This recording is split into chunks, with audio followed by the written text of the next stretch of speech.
Championship weekend for rugby and volleyball would either bring home some hardware. Basketball was also in action, Andrew. The women were down in Philadelphia to play Temple, and the men were down in Florida at the Advocare Invite, playing some of college basketball's best. Quinnipiac surprised some, but didn't have enough for an upset win.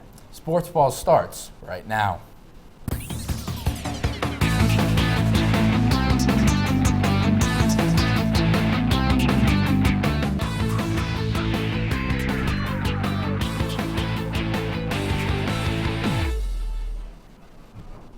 Hello and welcome to Sports Paws. I'm Andrew Badillo. And I'm Maury Hirsch-Gordon. Andrew, we hope everyone out there enjoyed their holiday weekend filled with family and friends and football because, as we know, football is just not really existing here in Hamden. But rugby, which, has a ball that's played with, something much similar to a football, had a couple big-time games. That's right, you are, Maury. Let's get it started with the women's rugby team. They had a big game of their own this weekend. The Quinnipiac women's rugby team just keeps making noise as they are national champions once again, back-to-back. Quinnipiac defeated Central Washington 46-24 last Sunday in the NIRA title game. Flora Poole, Emily Roskopf, and Alona Marr fueled the Bobcats on offense. The three combined to score all four Quinnipiac tries in the second half. It outscored the opposition. The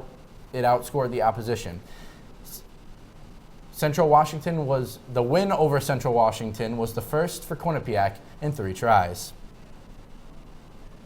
And our very own Michael Bonavita traveled up to West Point to cover the game, where he chronicled the big win for the Bobcats.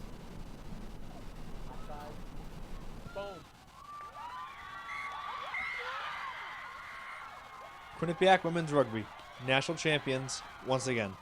This time defeating Central Washington by a score of 46-24 in West Point, New York, a team they have yet to defeat until today. When we lost in the regular season to them, it was really close, and it was conditions that were like this plus torrential downpour, and I think it neutralized a lot of the speed on both sides for both teams. But you notice the score was very low the very first time around. But I mean, this is like every other sports movie you've ever seen, where during the regular season, when ultimately when it doesn't count, you don't get the win, and then this is where it counts, where you get the W. And I think that they wanted Central Washington. This is the way that it was supposed to happen, and this is one hell of a final.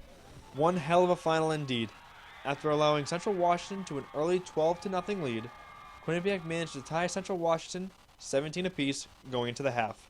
I mean, we always just say like 0-0, it's nothing that doesn't matter if they score. We have to play like it's 0-0. And I think in the huddle we didn't let it take us down, and once we scored that first try, we knew that we could keep scoring. Keep scoring the Bobcats did, outscoring Central Washington 29-7 in the second half. Adjustments that were necessary after a slow start. When we first played them, we did those awesome line breaks, but what made us score those more points today was that we had that support. We were there for the offloads, we kept the ball moving, and that's what separated the last time when we played them to this game. Instead of just going down to the ground and stopping that play, we kept on moving the ball, and that's how we got through them so well. So how will the now 2-time national champion head coach celebrate? I'm gonna have to take 5 minutes and be a little bit quiet for the first 10 minutes of the bus ride. I don't know. The first thing we're gonna do and celebrate, I just want to look at every single one of my players and say thank you for the amazing job they did this season. Quinnipiac University, back-to-back NIRA national champions. From West Point, New York, I'm Michael Bonavita, Q30 Sports. You have to love Liam Kenny in there with the half yellow, half blue wig. I love it. He's been to almost every single game across country. This team didn't have a home game, so quite the job by Becky Carlson's team. But without further ado, let's head right upstairs to MJ Baird, who is alongside Captain Maggie Miles.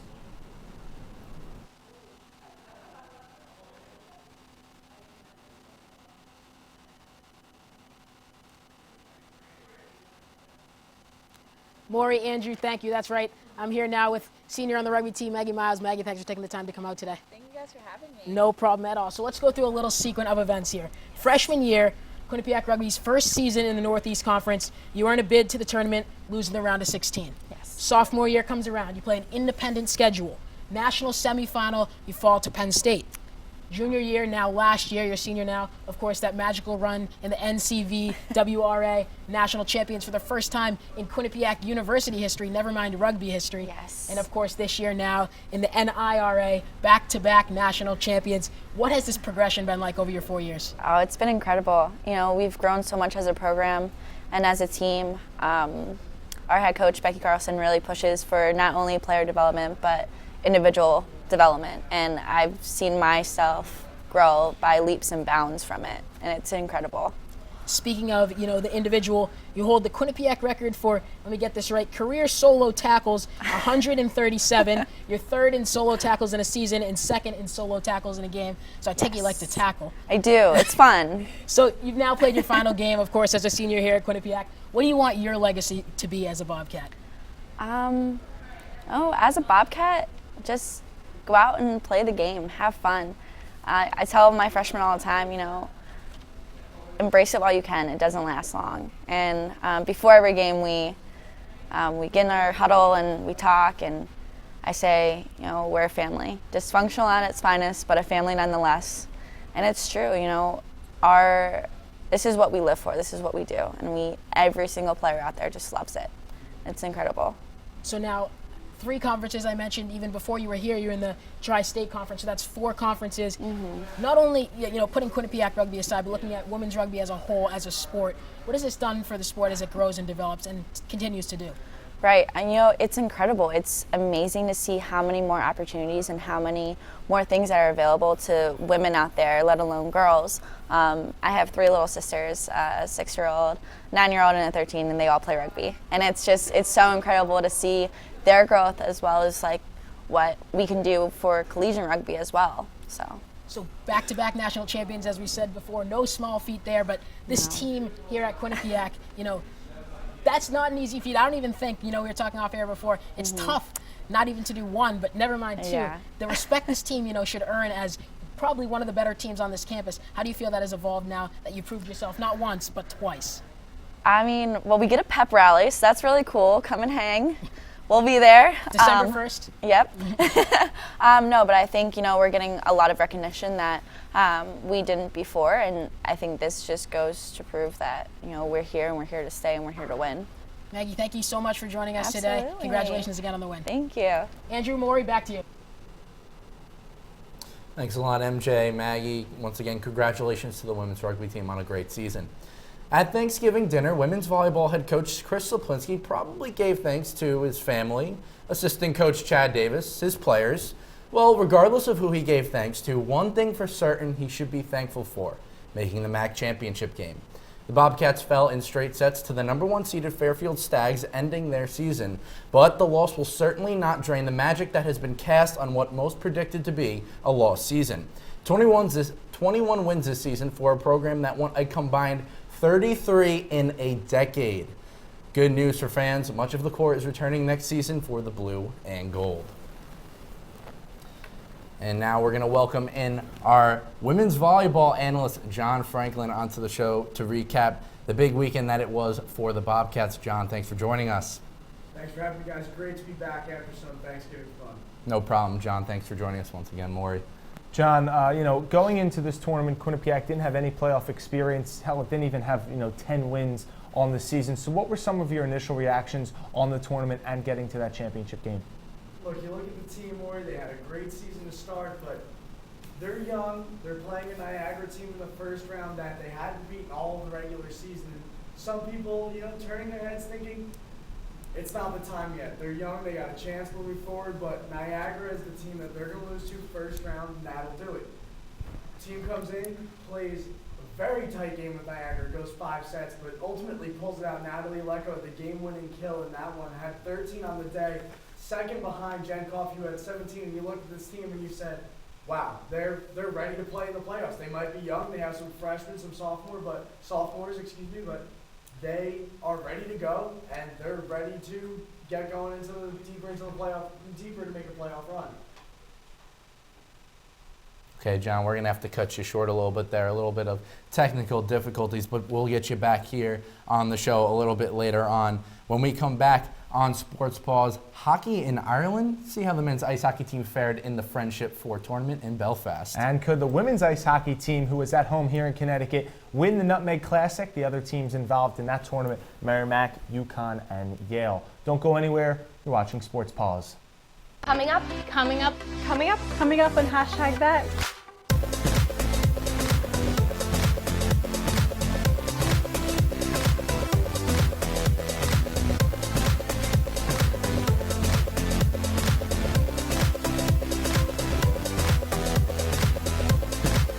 We are your source for Quinnipiac's entertainment news.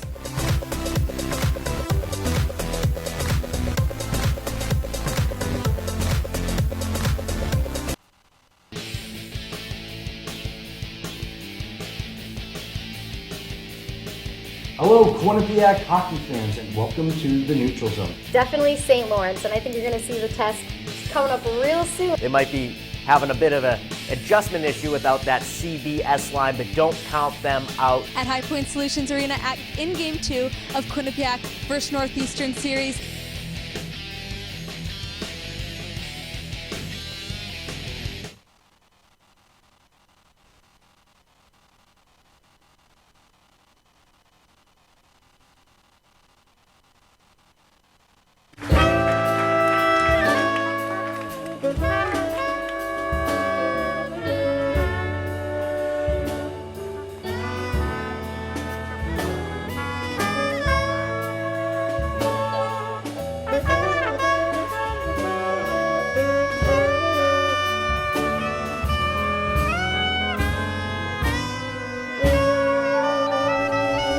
Back to the first round. 1, 2, 3, 4. My name's John Franklin. I'm 24 Vermont Place, West Caldwell. It's 9:30 Eastern, and you know what that means. Sports Paws is on the air. Ball played up the middle. Iman Whalen with a little cheat off the pipe. Preseason just boils down to going after another national championship and not necessarily focusing on the one before. MJ, it is time for our favorite part of the show. It's the top 5 plays of the week, brought to you by B&D Deli, home of the Q-Dog. Let's talk about the first play you want to break down. Yeah, let's break it down right away. But the one name I'm going to throw out there is a freshman, Nika Maples. Welcome back to Sports Balls. Now we're ready again for John Franklin to come back in studio to fix the technical difficulties that we're having. John, thanks for joining us again. We're going to hop right into the second topic. That first round win for Quinnipiac was certainly a big win. Do you think it really had a huge impact on them further in the tournament in their games against Marist and Fairfield? Absolutely, Andrew. Allison Lee called it one of the most emotional wins she's ever been a part of. This was significant to this program moving forward against a team like Marist, who they had beaten earlier in the season but had a little trouble against later on. They move forward, they look at this Marist team, one of the top in the MAC, and they beat them 3-1. They beat them handily. I think this had a huge emotional impact on the team, especially on such a young team who is riding such an emotional high all season. When you have an emotional win like that against such a big program, it definitely gets you moving in the right direction and says, hey, we could really beat anyone put in front of us. And I think it definitely helped. Setter Maria Pansari, for example, she had 43 assists in that game. That put her over the mark to give her the season high, the season record in Quinnipiac history. She's been spectacular for this team throughout the entire year, but we'll talk about her a little later. John, when you get to the championship game and have a successful season like this Quinnipiac women's volleyball team did, you have to look at one player, an MVP, who got them to this championship game. So in your eyes, who do you think was the MVP of the 2015-16 season? Maury, I just hinted on it. It has to be Maria Pansari. Anyone who's watched this team, you look at Maria Pansari, the player in the middle. She's setting up everyone. She has to be on the same page as everybody on the attack. You got to give her credit. She steps in for a role. Emma Ogden, who played a full season last year, she was a senior coming into it. She gets hurt. Who's going to fill the shoes but a freshman? That's enough pressure in and of itself. But then she steps in and she breaks the single season record for assists. It's hard not to give her the MVP award. But you got to look at the rest of the team and say, hey, there should be some honorable mentions. And in my opinion, you got to look at Alejandra Rodriguez and Cody Michaels. Those two deserve a lot of credit. They say the best offense is a great defense. Alejandra Rodriguez and Cody Michaels in that back row doing what they do best, getting low, making dirty plays to keep plays alive. Alejandro Rodriguez had one of the biggest plays of the season, making a match-saving dig against Marist that ultimately made this season into the Cinderella story that it turned out to be. All right, John, last question. Look ahead to next year. You mentioned Rodriguez and Pansari. They're coming back next year. As I mentioned earlier, future seems to be bright for this volleyball team. Oh, absolutely. Look at the names that you have down here. You have Jen Coffey, who's going to be a junior. She was unbelievable this season, outside hitter. Maria Pansari, like you mentioned, Andrew. Alejandro Rodriguez. Natalie Aleko, who had one of the quietest but best seasons on that roster. Kaylee Oates, Claire Canuse. The names go on forever. The roster is extensive, but Coach Chris Saplinski said something to me in the game after Marist in the regular season. He said to me, my recruiting class coming in with the team that I have now is scary. So I don't know what they have, but he's clearly excited for it. So that should make people very excited for volleyball in Hamden. John Franklin, thank you so much for joining us and taking the time. My pleasure. All right, Maury, hockey in Ireland. It's been what we've all been looking forward to since Quinnipiac was announced to be participating in the Friendship 4 this year. Fun fact, in Belfast, Northern Ireland, Led Zeppelin's legendary song, Stairway to Heaven, played live for the first time in Northern Ireland. And the oldest English active newspaper, was started in Belfast and is still there. Lots of history in Belfast. Let's see if Quinnipiac can make history of its own. They had a pretty important first game against St. Lawrence. They did.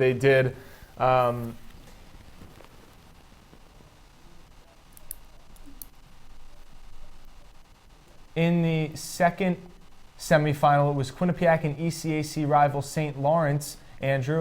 But in this game, Quinnipiac had to forfeit a game. They went all the way to Ireland, and Rand Pecknold agreed to say, hey, look, the game at home against St. Lawrence, we're going to say no thanks to that. We want the experience. We want to go overseas across the pond. And every ECAC team plays home and away against the team. So Quinnipiac forfeiting that game, really means big things. Quinnipiac loses out on money from revenue. Quinnipiac loses out on a great game at home with a lot of their fans. But it really didn't matter because for 60 minutes, it was scoreless. Neither team put one in the back of the net. But since it was in a tournament, the game did not end in a tie. There was a winner that was needed. So both teams went to a shootout where it was Nick Germain who scored the only goal, sending the Bobcats. It was a very beautiful goal. Sending the Bobcats onto the championship game to face Vermont. And before we go to the next team, Maury, the broadcaster on the American Sports Network had an awesome line, top shelf, where Mama hides the good Irish whiskey, perhaps some Jameson Gold. If you're of age. If you are of age, of course. But Maury, what do you do in Ireland to celebrate a win? Have a nice pint, if you're of age, of course, or perhaps some Irish step dancing. Ideal scenarios for the Bobcats after their win over the Saints, but hold the celebration. There was still hockey to be played. Quinnipiac advanced to the championship game where it took on Vermont, and luckily Irish was not in Quinnipiac's favor as it lost 5-1 despite outshooting Vermont 41-22. Quinnipiac drops to 10-4-2 on the season. Its next game is Friday versus RPI. And we're going to move along now to the women's ice hockey poll, or rather to the men's ice hockey polls. Maury, take it away on this one. Here's the top 10 from the latest USCHO.com poll coming out Monday afternoon. 47 first place votes for Minnesota, Duluth, 3 first place votes for Denver. The top 2 did not move this past week. Boston College moves up 1 spot to number 3. UMass Lowell and Quinnipiac round out the top 5. Hockey East member Boston University, Penn State, and Harvard go 6, 7, and 8. North Dakota and Ohio State round out the top 10. All right, now we're going to toss it up to Quinnipiac men's ice hockey beat reporter Victoria Rutigliano, where she is going to recap the weekend in Ireland. Victoria, how are you? I'm doing great. How are you guys? Fantastic, Victoria. Let's get it underway. First, the lack of scoring was a little bit concerning for Quinnipiac this past weekend.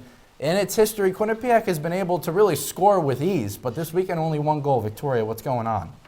I think, first of all, you got to give credit where credit's due. I think both goaltenders played outstanding this weekend. Kyle Hayton made 37 saves on Friday, and Stefanos made 40 saves on Saturday. So both goaltenders weren't giving up a lot of rebounds. They did a really great job keeping the goal outside of their net. I think on Friday especially, the Bobcats didn't capitalize on their opportunities. Chase Prisky had 2 shots that hit the post. He fanned on a shot on the far side at one point. He missed a shot on another one. So capitalizing on those opportunities is key. Also, Tim Clifton only had 2 shots on Friday. So St. Lawrence did a great job keeping the top goal scorer of Quinnipiac away from getting shots towards the net and away from tipping shots, because he's done a great job this season with that. On Saturday, I think the hardest thing was that this was a very fast-moving game, so Quinnipiac wasn't really able to set up in the offensive zone, and because of that, they weren't given a lot of scoring opportunities. Victoria, on Saturday, though, Chris Truhl did not play in net after Rand Pecknold said that he had one of his best games of his career. Why did the coach go to Andrew Shortridge? I think, honestly, this wasn't a game that was of that high importance. It wasn't an ECAC game. Yes, it might count in the pairwise down the road. But this was a time to really test Andrew Shortridge, and I think in the end, it wasn't really in his favor, but I think it wasn't because of how he played. It was the defense in front of him. I think his defense really struggled in this game, and that was why he let in so many goals. But Chris Truhl did have a really great game on Friday. It was the first time he had a shutout as a Bobcat, and you got to give it to him. He played phenomenal as well. Goaltending situation has been a teeter-totter all season. Shortridge, Truhl. But Victoria, what does Quinnipiac have to do to rebound this upcoming weekend, ECAC play?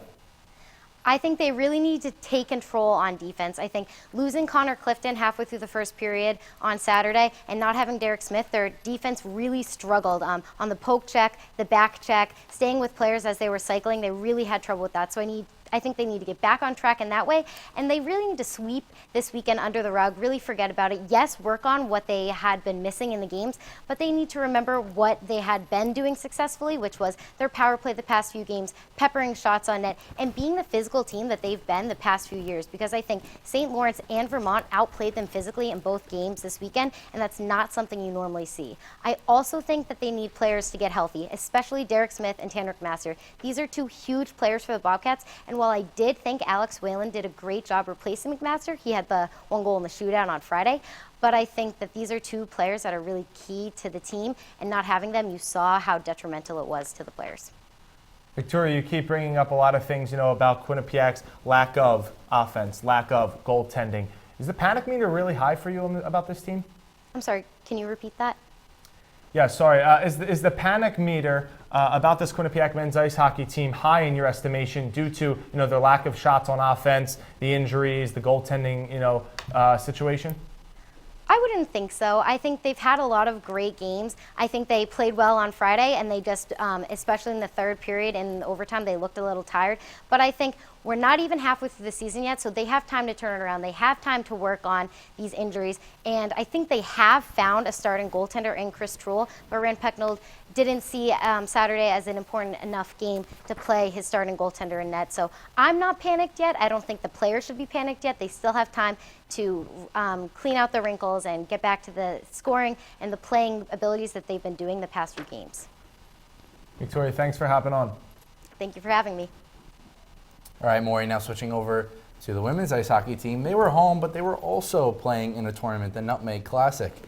Merrimack women's ice hockey is in its second year at the Division I level. The Warriors entered their first round game versus the Bobcats in the Nutmeg Classic as one of the worst teams in college hockey, naturally for a brand new program. But you couldn't tell the way they played against the Bobcats. In a clash of blue and gold, it was the Warriors who came out on top in the shootout 2-0, shocking the Bobcats. After the loss to Merrimack, Quinnipiac played in the consolation game. It faced off against in-state rival UConn, Andrew. But without any signs of a hangover, the Bobcats got off to a very hot start. Taryn Baumgart and Randy Marcone pushed goals past the line in order to have Quinnipiac jump out to a 2-0 lead early in the first period. However, UConn scored goals 5 minutes apart to tie the game early in the second period.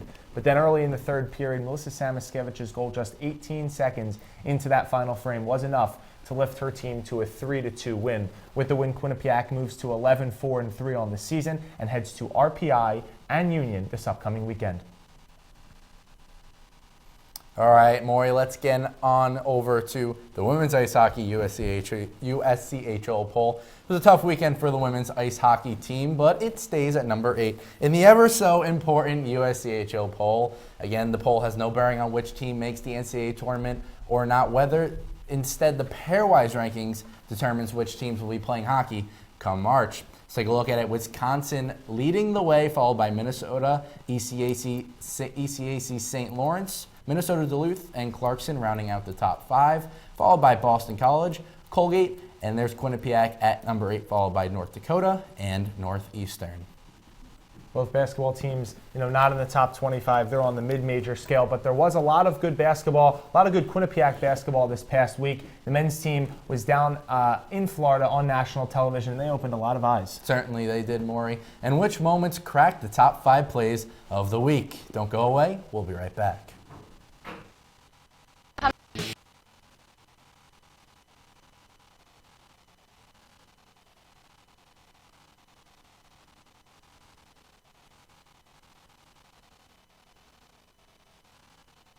It's 9:30 Eastern, and you know what that means. Sports Paws is on the air. Left ball played up the middle. Iman Whalen with a little cheat off the pipe. Preseason just boils down to going after another national championship and not necessarily focusing on the one before.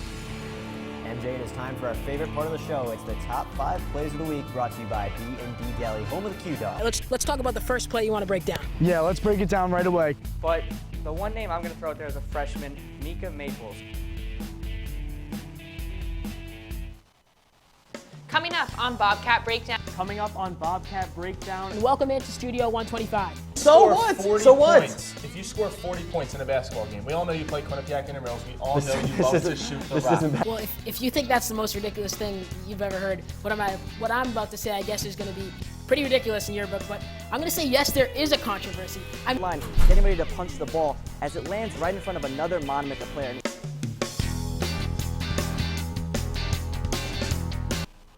Welcome back to Sports Paws. The women's basketball team went into Thanksgiving break undefeated following a win at home against Northeastern. However, they traveled down I-95 to Philadelphia to face a tough guard-heavy Owls team. Yesterday, they went down to Temple to face the Owls for the second straight year. Quinnipiac led for over 33 and a half minutes in the game, but it was Temple's pressure and a fourth quarter three-pointers that stole the win from the Bobcats. The 71-68 loss is the first of the year for Quinnipiac, but despite that, though, redshirt sophomore Jen Fay had quite the big day for Quinnipiac. She poured in a career-high 26 points, missing just 3 of her 13 shots from the floor, including 6 rebounds. Quinnipiac will head to Jersey City to face St. Peter's on Thursday night. Now down in Florida, Quinnipiac men's basketball in a national Feast Week tournament. The boys getting hype in their game day gold. Coming off an 0-2 start against Vermont and Columbia, Quinnipiac had a lot of questions going into the Advocare invite. Clearly down low, Gonzaga, bigger, stronger, faster bodies. But Quinnipiac held tough though. Nice layup in transition there from Phil Winston. And as we move along in the first half, Karnowski feeds a teammate for the two-handed slam. Gonzaga would go up big to end the first half. But then in the second half, Reggie Oliver hit 4 threes in the opener. I guess Gonzaga missed that one. There he drills one from the left wing. A little later, Peter Kiss, the floater over the 7-footer. He had quite the game, 17 points. Those were just 2 of them, and here's 3 more from the left wing. He could do it all inside and out. Number 32 had quite the day, quite the tournament. Was just tabbed the MAC Rookie of the Week. Gonzaga, though, too much. Despite Quinnipiac hanging tough, they'd move on and win 82-62. Peter Kiss and the men's basketball team took on Seton Hall in its next game in the Advocare Invitational. The Bobcats fell to the Pirates 90-79, but continued to improve. Kiss once again shined in the game for Quinnipiac, scoring 19 points while going 4 for 4 from deep. And in the third and final game for the Bobcats against the Indiana State Sycamores, Larry Bird's alma mater. What a game. What a matchup for the Bobcats. Let's go right into the final minute of the second half. Helter-skelter action. Indiana State's Everett Clemens absolutely nails the trifecta. 76-74 Quinnipiac at this point. Quinnipiac sweating it out. Indiana State keeps on coming. Another three. Brenton Scott giving Indiana State the lead with 44 seconds left. The bench goes wild. However, Quinnipiac, Chase Daniels, little shimmy, and two-pointer, giving Quinnipiac the 78-77 lead. And wouldn't you know it, they would hold on to win the final heave for Indiana State. No good. Tom Moore, sigh of relief. A huge win for the Bobcats, 80-77. Credit the men's basketball team, Andrew. You're 0-4. It's a Sunday morning. It's an 11 a.m. game. You know you have a long flight ahead of you, and they get the job done against the Sycamores team that lost by just 2 points to a top 20 team in Iowa State and by just 3 points to Stanford. But now let's transition over to our final segment of the show, Top 5 Plays of the Week, sponsored by your favorite local eatery, B&D Deli Works, open for breakfast and lunch. Go try the Quinnipiac Panini or the Q-Dog sub. I will start with number 5. We're down in Florida again. You just saw this play. Chase Daniels, a great job working on the Indiana State Sycamore big man. That was the game-winning bucket for number 13. Fifth floor. Number 4, Maury. Women's ice hockey, Melissa Samoskevich is going to score a nice little wraparound goal, fooling the Yukon Huskies goaltender. Quinnipiac wins 3-2. Back down in Florida against Gonzaga this time. You saw it just a couple minutes ago. Reggie Oliver, hand down, man down. Quinnipiac nails the triple. Number 2, men's ice hockey taking on Colgate. Cameraman, white balance that camera. Shout out to Kevin Noonan, our old QBSN czar. Quinnipiac will go on to win 7-3. Nice goal right there by Brogan Rafferty. And speaking of Kevin Noonan, he loved to cover this women's rugby team. Unfortunately, he didn't get to cover a national championship back-to-back. Like we said at the top of the show, Maggie Miles hoisting the trophy. Becky Carlson and her squad get it done once again. Fantastic season for that women's rugby team, Maury. Another episode in the books, Andrew, of Sports Paws.